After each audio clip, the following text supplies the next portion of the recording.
Hola a todos, mi nombre es Andrea Bocasi.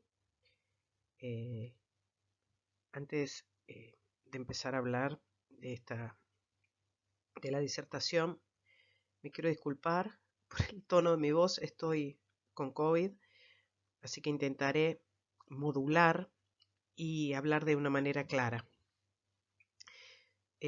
Soy miembro del capítulo bioquímico de la Sociedad Argentina de Terapia Intensiva y actualmente me desempeño como jefe de laboratorio de bioquímica del Hospital Muñiz y trataré de abordar de forma clara y concisa la lesión renal aguda desde el punto de vista del laboratorio y biomarcadores renales. Los objetivos de esta charla son actualizar un poco los conceptos sobre la lesión renal aguda, conocer la etiología de, de esta lesión, recorrer las distintas clasificaciones a lo largo del tiempo, de los años, hablar sobre un abordaje desde el laboratorio en lo que respecta a lesión renal aguda, actualizar un poco los conceptos o lo nuevo de los biomarcadores renales o lo que se viene, y las guías de consenso CADIO para la lesión renal aguda o AKI por sus siglas en inglés.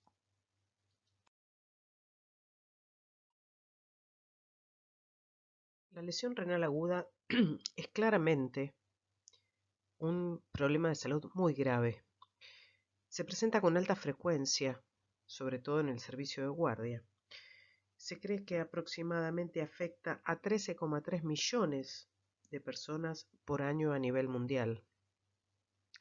Por otra parte, tiene una alta morbimortalidad, tanto temprana como tardía. Y obviamente esto tiene un impacto en el costo en salud. Un paciente que tiene una lesión renal aguda, lógicamente aumenta sus días, su estadía hospitalaria, en sala general y en terapia intensiva, donde muchas veces también tiene que someterse a una terapia de reemplazo renal, lo que implica un gasto excesivo también. Y por otra parte tenemos que entender que es una entidad que se puede evitar. Es una entidad que hay que abordarla transdisciplinariamente, el médico, el bioquímico. La única estrategia hasta ahora es la prevención. Y vamos a ver a lo largo de esta charla que la prevención puede ser abordada con el uso de nuevos métodos de diagnóstico.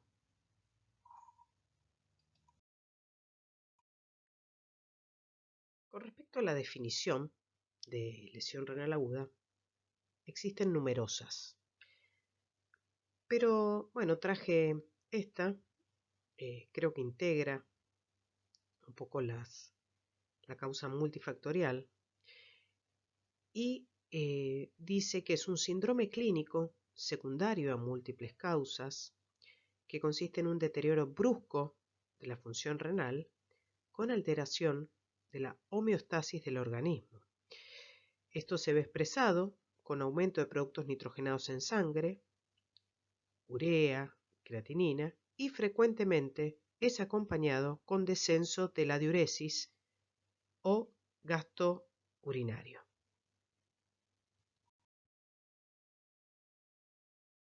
Para que el sistema renal actúe en condiciones fisiológicas normales, se requieren tres pilares fundamentales que están ejemplificados con estas tres columnas, y que son que existe una adecuada perfusión sanguínea, que el parénquima renal o los riñones se encuentren íntegros, ¿sí?, indemnes, sin daño, y que las vías excretoras sean permeables. Cualquiera de estos pilares que se vea afectado va a provocar la aparición de una lesión renal aguda de modo brusco.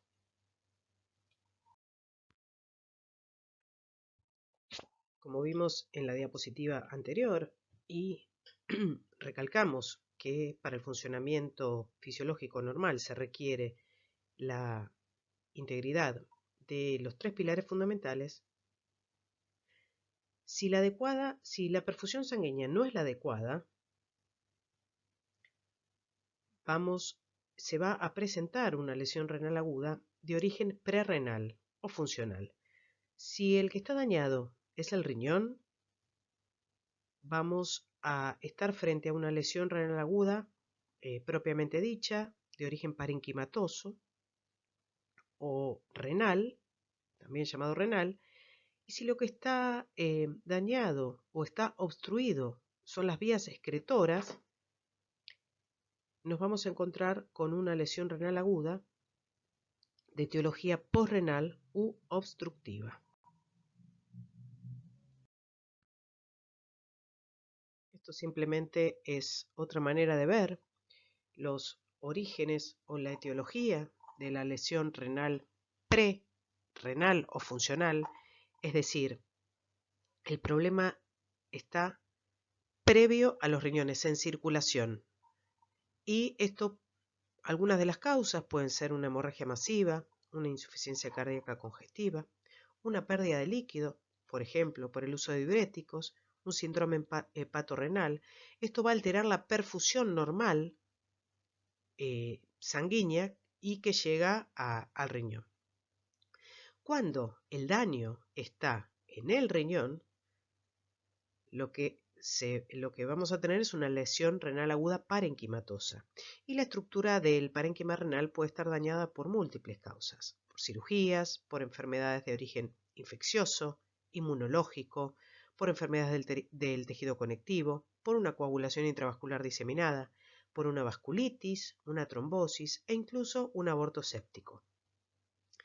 Si en cambio la lesión está fuera del parénquima renal y tiene que ver con el flujo urinario, donde está obstruido el flujo urinario o está alterada la permeabilidad de los uréteres o de la vejiga, vamos a estar frente a una lesión renal obstructiva o posrenal, y las causas pueden ser litiasis, neoplasias, tumores, fibrosis retroperitoneal, hiperplasia benigna de próstata o algunos traumatismos. Bueno, uno de los sistemas para clasificar en estadios las lesiones renales o la lesión renal aguda, el utilizado fue el sistema Rifle en el año 2004. Rifle se llama así por los acrónimos de sus siglas en inglés, de las palabras riesgo, injuria, fallo, pérdida prolongada y el estadio final de la enfermedad renal. Si ustedes se fijan, la palabra Rifle, vemos que en la R, en la I y en la F tiene una alta sensibilidad pero baja especificidad. Y en los dos estadios terminales, que son la pérdida prolongada, la de loss, y el estadio final, tiene alta especificidad pero poca sensibilidad. Esto se revió en el año 2007, donde expertos decidieron y vieron que para una injuria renal aguda, los dos últimos estadios de lesión y etapa final no aplicaban. Entonces quedó reducido a los tres primeros estadios, donde ahora se llama 1 en lugar de R, lo que antes era RISC para el sistema Rifle, ahora para el sistema Akin es 1. El segundo estadio es con el número 2, lo que antes era la injuria, y el tercer estadio o falla, lo que antes era la letra F. Los valores de creatinina se mantuvieron, lo mismo que el gasto urinario o la diuresis. En el año 2012 se volvieron a reunir expertos para rever las reglas o la clasificación Akin del año 2007. Acá pusieron pautas En lo que respecta al tiempo, el incremento de creatinina mayor o igual a 0,3 miligramos decilitro dentro de las 48 horas. El incremento de creatinina sérica mayor o igual a 1,5 veces del nivel basal. ¿Cuál era el nivel basal? ¿O qué se toma en cuenta como basal? Si el paciente ingresa a terapia el día de hoy, pero está ingresado a una sala general hace 48 horas con una creatinina, por ejemplo, de 0,7 y hoy en la terapia presenta 1,8, bueno, el basal claramente es la creatinina que tiene al ingreso en sala general. Por otra parte, se reemplazó las palabras o los conectores I por O, porque fíjense ustedes que es 1,5 a 1,9 veces el nivel basal o un incremento de 0,3, o en el estadio 3, por ejemplo, donde dice 3 veces el nivel basal o incremento de creatinina sérica mayor de 4 o inicio de terapia renal o, bueno, un poquito se pulió y se modificó la de Akin del 2007. No obstante lo que habían pautado en el año 2012, en el año 2019 hubo un meeting internacional al que asistieron 23 expertos de, bueno, de todo el mundo, donde se incluyeron nefrólogos, intensivistas y por áreas relacionadas y por supuesto bioquímicos. Entonces ellos se enfocaron en trabajar en 4 áreas, que era la valoración del riesgo de la injuria o de la lesión renal aguda. El otro foco fue la predicción y la prevención. El tercer foco fue el diagnóstico, la etiología y el manejo. Y por último, la progresión y la recuperación de una lesión renal. Lo que les traje acá es que este grupo de expertos expandió los criterios de ADKI y agregaron, ¿sí?, a los métodos tradicionales de creatinina sérica y la diuresis o el gasto urinario, el uso de biomarcadores. Por lo tanto, dentro de cada clasificación en estadios que habíamos visto recién, que era el estadio 1, el estadio 2 o el estadio 3, de acuerdo a los biomarcadores, si son positivos o negativos, vamos a tener o va a presentarse un fenotipo diferente. Por ejemplo, en el estadio 1 vamos a encontrar un fenotipo 1A si el biomarcador urinario es negativo y el fenotipo 1B si además de los criterios de los métodos tradicionales de la creatinina y el gasto urinario, el biomarcador es positivo. Pero esto no se preocupen, lo vamos a ver más adelante. Bueno, ¿cómo se aborda o qué herramientas, tenemos en el laboratorio para el diagnóstico de la lesión renal aguda? Por un lado, los métodos tradicionales que evalúan funcionalidad renal y por otro lado, los métodos modernos que evalúan daño renal. Con respecto a los métodos tradicionales, tenemos la creatinina sérica, la diuresis o el gasto urinario, o el output urinario, que muchas veces lo pueden encontrar en la bibliografía como OU, y también los índices urinarios.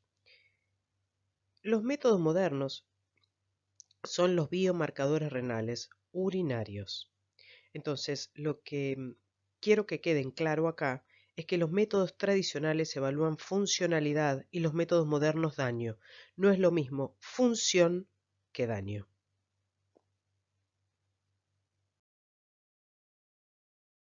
Nos podemos preguntar si los métodos tradicionales son adecuados. Y bueno, ahí está, es un problema porque carecen de sensibilidad y son influenciados por factores no renales. A lo largo de la evolución tecnológica, Por ejemplo, para trazar un paralelismo, el diagnóstico de infarto de miocardio ha ido avanzando década tras década y lo que antes se utilizaba, que era el perfil enzimático, como la TGO, CPK, LDH, después se reemplazó por la CK de origen, la CK, la MB, ¿sí? Con espectrometría de masa. Llegamos al día de hoy al uso de la troponina ultrasensible. En cambio, la creatinina no fue cambiada a lo largo de los años y sigue siendo el parámetro funcional que se utiliza para el diagnóstico de lesión renal aguda desde el laboratorio. Sin embargo, esta creatinina, como sabemos, es generada en músculo y además va a depender de numerosas variables, de la edad, del sexo, de la raza, de la masa muscular, del estado nutricional, de la nutrición parenteral, de las infecciones, de las ingestas de proteína, del estado catabólico en el que se encuentra el paciente, del estado de hidratación, del volumen y de la ingestión de suplementos dietarios. Con respecto a la diuresis o el gasto urinario, bueno, la administración de diuréticos, la reanimación con fluidos, la administración de dopamina, todos estas drogas que son muy utilizadas en los cuidados críticos afectan la diuresis sin modificar necesariamente la función renal. Y lo que habíamos visto en una de las primeras diapositivas, cuando yo les nombraba los 3 pilares fundamentales para el normal funcionamiento del sistema urinario, era cuáles eran las causas, ¿sí? Las posibles causas, por ejemplo, de una generación de una lesión renal aguda de origen funcional, que podía ser la hemorragia, la depresión de volumen. Todo esto lleva, por ejemplo, a una hipovolemia que se va a ver reflejado en una lesión renal aguda de origen funcional. ¿Cómo diferenciamos una lesión renal aguda funcional o prerrenal de una renal o parenquimatosa propiamente dicha? Bueno, con unos parámetros muy sencillos en orina, por ejemplo, como es la osmolaridad urinaria, el sodio urinario, el UP, lo que ustedes ven acá, UP de creatinina, es la relación que hay de creatinina urinaria sobre creatinina plasmática. El FeNA o la fracción excretada de sodio, el FeU, que es la fracción excretada de urea, y el sedimento urinario.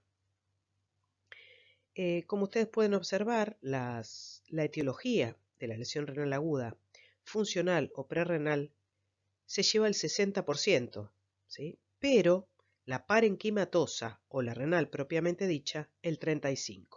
La obstructiva es un menor porcentaje, en un 5%, pero dentro de esta renal, el 85% de la alteración es a nivel tubular y acá es donde actúan los biomarcadores urinarios. Bueno, estos son los índices urinarios. Acá quizás se vean mejor la diferencia entre prerrenal y renal, cuáles son los índices urinarios para poder diferenciarlos desde el laboratorio. La osmolaridad urinaria, la osmolaridad, lo ideal sería medirla con un osmómetro. Nosotros no contamos con un osmómetro, muy pocos lugares cuentan con este equipamiento, pero sí se puede calcular a través de fórmulas, teniendo en cuenta en una de estas fórmulas la densidad urinaria, pero sí una de las cuestiones que no se pueden dejar pasar es cuando existe glucosuria o proteinuria en esta fórmula de densidad. La otra fórmula es a través de determinar los iones urinarios como sodio y potasio en orina y la urea urinaria, y a través de una fórmula a la que pueden acceder tranquilamente a través de una web de nefrología, se estima la osmolaridad urinaria. Bueno, acá está claro que la prerrenal, la osmolaridad urinaria es mayor de 500 miliosmoles kilo, y la renal NTA es necrosis tubular aguda, menos de 400. Por otra parte, el sodio urinario, menos de 20 milequivalentes litro en la prerrenal y mayor de 40 milequivalentes litro en la necrosis tubular aguda. Recuerden que en la lesión renal propiamente dicha o la necrosis tubular aguda están dañadas las células tubulares, por lo tanto el proceso de reabsorción, de secreción de los iones y de los iones no se lleva a cabo de manera normal.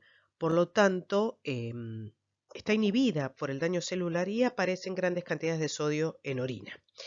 El UP de creatinina es la relación de creatinina urinaria sobre creatinina plasmática, mayor de 40 en prerrenal, menor de 20 en la necrosis tubular aguda. El FENA o excreción fraccional de sodio, menos del 1% y más del 1% en una y otra respectivamente, este es el índice urinario más sensible para diferenciar estas dos entidades. La excreción fraccional de urea, menos de 35% y más de 35% en la prerrenal y renal respectivamente. Y el sedimento urinario es la biopsia renal líquida, se dice. Es muy importante la observación del sedimento de orina y la información que da también es muy importante. Por ejemplo, en una lesión prerrenal, el sedimento no debería por qué estar alterado. Podemos ver presencia de cilindros hialinos o un sedimento totalmente normal. En cambio, cuando el origen es parenquimatoso, sí se pueden observar células epiteliales del túbulo renal y algunos cilindros amarronados, lo que nosotros llamamos cilindros pigmentados. Otro ítem que hay que tener en cuenta es que el valor de creatinina en orina, sobre todo cuando hacemos el UP, puede verse afectado por algunos medicamentos, debido a que la droga puede interferir con la secreción tubular de creatinina y por lo tanto disminuir su secreción en orina, su excreción en orina. Y estas drogas son la cimetidina, la trimetroprima y el probenecid. Bueno, llegamos a los métodos modernos o a los biomarcadores renales, biomarcadores urinarios, que son liberados directamente por el riñón a circulación u orina. Son marcadores tempranos, muy sensibles y son específicos de toxicidad inducidas por drogas. Recuerden, por drogas en general, no drogas, pueden ser drogas nefrotóxicas, a esto me refiero. Entonces, la detección temprana de esta toxicidad va a permitir que se evite el uso de drogas nefrotóxicas y que se inicie tempranamente las terapias específicas para reparar el daño renal. ¿Existe un biomarcador que aplique para todas estas drogas nefrotóxicas? No, lamentablemente no existe un biomarcador ideal. Pero sí, el descubrimiento de biomarcadores está enfocado a drogas que causan injuria tubular proximal y distal. Recuerden lo que les dije en alguna diapositiva anterior. Los biomarcadores renales han sido diseñados para detectar daño celular a nivel de las células de los túbulos renales.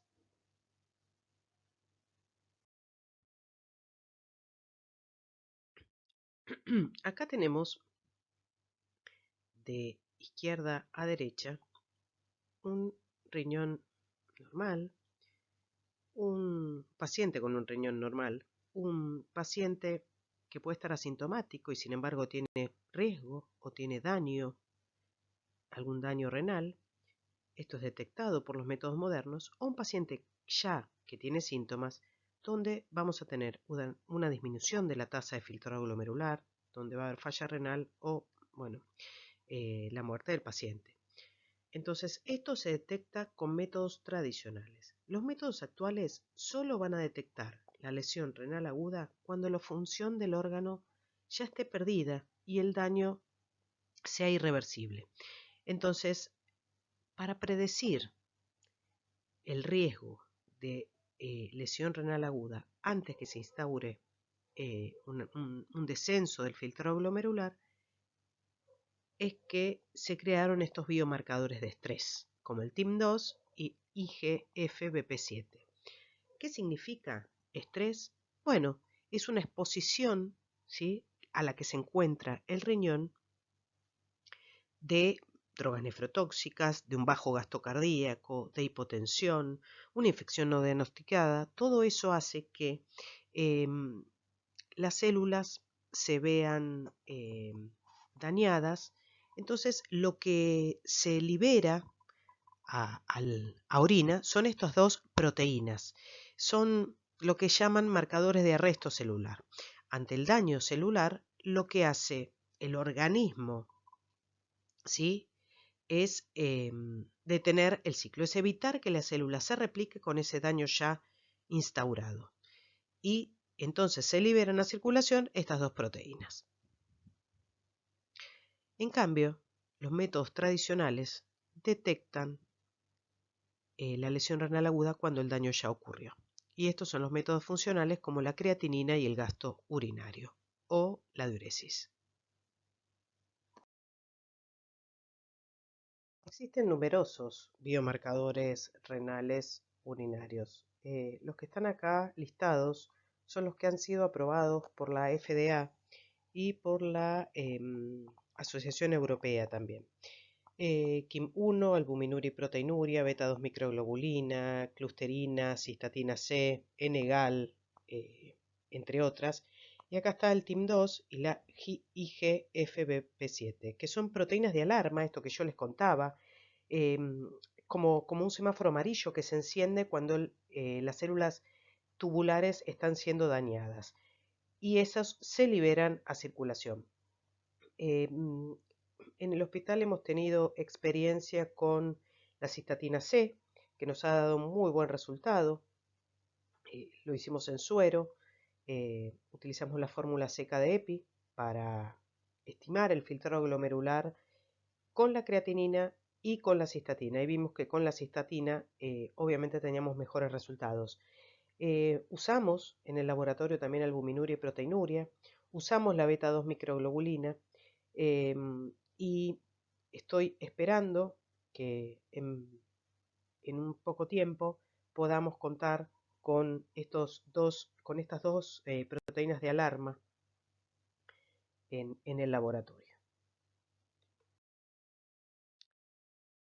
Bueno, estas dos proteínas, acá tienen el nombre, que es el TIM2, es el inhibidor tisular de una metaloproteinasa 2, y el IGFBP7 es una proteína de unión al factor de crecimiento similar a la insulina 7. Estas dos proteínas son comercializadas con el nombre de NephroCheck, de una importante empresa que nos provee de reactivos. Bueno, con respecto a este NephroCheck, la verdad que estamos muy entusiasmados trabajando con la gente de la firma comercial. La idea es testear a los pacientes cuando ingresan, porque cuando ingresan a la unidad de cuidados intensivos. Este NephroCheck está validado para pacientes críticos y para evaluar el estrés renal. Se utilizaría solamente orina al azar, 100 microlitros, que es muy importante esto. El paciente no se vería sometido a una extracción de sangre, a otra extracción de sangre. El tiempo de resultado, miren ustedes, esta determinación dura 46 minutos. Es un método inmunoenzimático, no viene al caso, y mide la concentración de ambas proteínas. Y lo que hace el instrumento, a través de dos curvas de calibración, mide, ¿sí?, las dos concentraciones de proteínas y calcula un score. Este score, llamado score AQRISK por riesgo de injuria renal aguda por sus siglas en inglés, es calculado, como ya les dije, por el propio autoanalizador en función de la concentración de estas dos proteínas sobre un factor que es 1000 en este caso. Entonces, el AQRISK puede ser negativo si los valores son menores o iguales a 0,30 y el paciente tiene un bajo riesgo de desarrollar una lesión renal aguda de moderada a grave en las 12 horas de de evaluación que el paciente ingresó a UTI, o una key risk positivo cuando los valores son mayores de 0,30. Y acá sí el paciente presenta un mayor riesgo de desarrollar una lesión renal aguda de moderada a grave en las 12 horas luego que ingresó a la UCI y fue evaluado. Bueno, continuamos entonces con este score. Habíamos dicho que cuando el score puede ser negativo o positivo. Si es menor o igual a 0,30, el paciente no debería tener riesgo de desarrollar una lesión renal aguda, pero cuando el score es positivo, deberían, ¿sí?, ponerse en marcha un paquete de acciones que están recomendadas según los lineamientos de consenso de KDIGO. Estas acciones deberían instaurarse cuando ya el paciente tiene un alto riesgo. Disculpen por la imagen en inglés, pero bueno. Por ejemplo, una de estas medidas es evitar la hiperglucemia, discontinuar agentes nefrotóxicos dentro de los que sea posible, asegurar el volumen y la presión sanguínea, etc. No les voy a explicar a ustedes que son médicos, ¿no?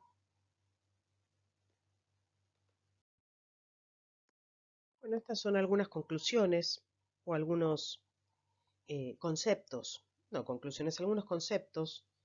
La lesión renal aguda es marcadora de severidad y mortalidad, que va a definir a su vez el pronóstico de otras enfermedades concomitantes. Es un síndrome frecuente con una incidencia variable según la etiología. No es lo mismo una lesión renal aguda adquirida en la comunidad que adquirida en el hospital o en la institución. No es lo mismo una lesión renal aguda en el ámbito rural que en el ámbito urbano. Entonces, la incidencia va a depender, va a ser variable de acuerdo a la etiología. Los métodos tradicionales, recordemos, creatinina y diuresis o gasto urinario, solo detectan la lesión renal aguda cuando se ha perdido la funcionalidad del órgano y el daño es irreversible. Se dice que la creatinina recién revela una lesión renal aguda cuando la reserva de nefronas ha caído por debajo de un 50%. Hoy por hoy sigue siendo un marcador tardío, lo que a mi opinión respecta. Pero es lo único que tenemos por ahora, es muy versátil, es muy fácil de manejar en el laboratorio. Todos los laboratorios de guardia disponemos de creatinina y no los biomarcadores. Los biomarcadores, si bien son sensibles, específicos y son magníficos, son caros y no están en todas las instituciones.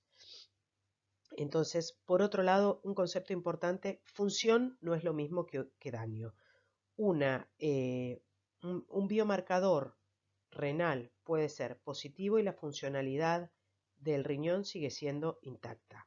Entonces, recordemos, los biomarcadores marcan daño y la función del riñón es detectada por los marcadores tradicionales, creatinina y diuresis.